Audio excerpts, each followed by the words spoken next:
All right, welcome to The Explainer. Today we are jumping headfirst into the dense, almost dreamlike world of Vec Lewis's novella, Chiaroscuro. So the story kicks off with this really powerful idea, right? That we're all defined by the past we carry with us. But for our main character, it's not just a memory. It's the very thing he's trying to escape. It's this heavy weight, this curse. And that brings us to the central mystery of the whole book.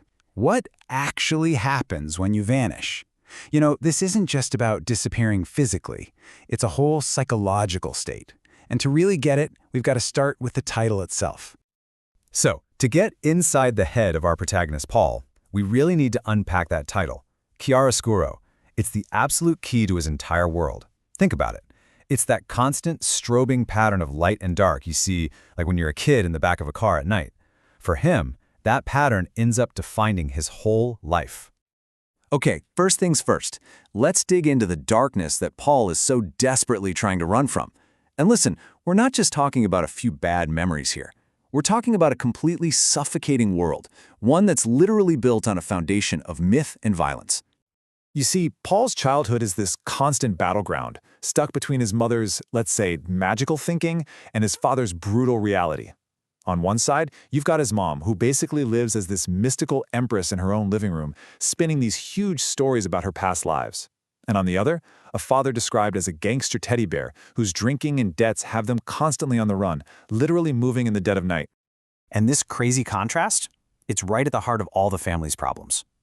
The absolute darkest shadow is his older brother's death. In reality, it was a straightforward, tragic accident. But in his mother's mind, oh no, it gets completely rewritten into this divine prophecy. He's not dead, he's risen.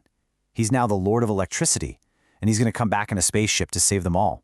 She just completely erases the traumatic reality, which leaves poor Paul totally adrift, caught somewhere between what's real and what's make-believe. And even before he died, Paul's brother was the voice of this deep fear of just vanishing. This memory of his brother taunting him, it just perfectly captures that terror and abandonment that haunts Paul. The threat wasn't just about losing his parents, you know? It was this terrifying idea that he would become nothing. So, what do you do? What do you do when your past is this place you just can't escape from? Well, you run. You run towards the light. You try to become someone completely new, someone totally untraceable. And Paul's escape? It's a very deliberate act of self-erasure. This wasn't some spur-of-the-moment thing. It's something he's been preparing for his entire life. It actually started when he was a kid and realized his fingers were so creased they didn't leave fingerprints. He becomes, as he puts it, personless, untrackable. His escape is the ultimate rejection of the name, the history, everything he was given. So he gets to Melbourne and the reinvention begins. Right away, he starts rejecting fixed labels, things like gay or man. He starts dreaming of becoming something more, something mythical. And instead, he embraces this super fluid, ever-changing identity. It kind of mirrors the whole myth-making thing from his childhood, right? He becomes this girl boy, bird, Sybil elf. He's looking for a state where he can be absolutely anything, where no one can pin him down. And for a little while, this reinvention feels like pure, absolute freedom. He finds a safe place to live, he makes new friends, and he discovers this queer scene where he can just exist, no explanation needed. When he's dancing alone in a club, it's like he's in his own world, totally undefined and thrillingly new. This is the light he was chasing.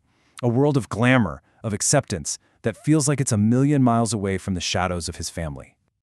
But, you know, in the world of Chiaroscuro, light and dark are never really separate, are they? They're two sides of the same coin, and they're about to collide with some serious force. And that's exactly when Salome walks into the story. And their first meeting is just electric. It's like a perfect match of two people who both live completely outside of names and expectations. When Salome asks him his name, Paul's response is the ultimate expression of his new identity. He just says, "You can call me anything you like." And with that, he knows. He's found someone who gets the game. At first, Salome feels like the ultimate light. She's his lover, his partner in crime for this reinvention project. She's basically a mirror of his own desire to live this life of performance and fantasy. And the best part? She just gets him, no explanation required. For a minute there, she brings a sense of sanity to his chaotic world. But Salome is also the embodiment of darkness. She's deceitful, she's addicted, and she's ultimately really dangerous. And in this just devastating line, she flips Paul's entire history back on him. She forces him to confront the exact same chaos, that same blurring of truth and lies that he ran away from with his family. I mean, this whole intense relationship just explodes over a few short months. It's a total whirlwind, and it really mirrors the instability of Paul's childhood. It all kicks off with this intoxicating sense of freedom in August, and by October, just 2 months later, it's ended in this huge storm of addiction and lies. The relationship spirals, and they get into sex work, adopting new personas. She's Cherie, he's Jami. And this is where that supposed light of freedom and reinvention gets hopelessly tangled up with the darkness of exploitation, addiction, and real danger. The very act of becoming someone else, well, it's not liberating anymore. It's perilous. So after Salome is gone, Paul is completely changed. He's not just in the dark anymore, but he's not exactly in the light either. He has to figure out how to live in that space where they meet, in the twilight. That state he wanted so badly as a kid, to be completely without a trace, has now become his permanent reality. But it's not the glorious freedom he thought it would be. It's actually isolating, it's hollow. He got exactly what he wanted, only to realize it was kind of a curse in disguise. So no, he doesn't get a happy ending. He doesn't successfully escape his past. What he does do is he learns to live inside that blur. He has to finally accept that light and dark, truth and fiction, they're always going to coexist inside of him, and he's left with no map, no certainties at all to guide him. And this realization completely changes how he sees the past. Memory, he learns, isn't some story you can just outrun or rewrite. No, it's the shapeless, powerful force, he calls it a blob, that you just have to constantly navigate. His life, in the end, has become a permanent state of chiaroscuro.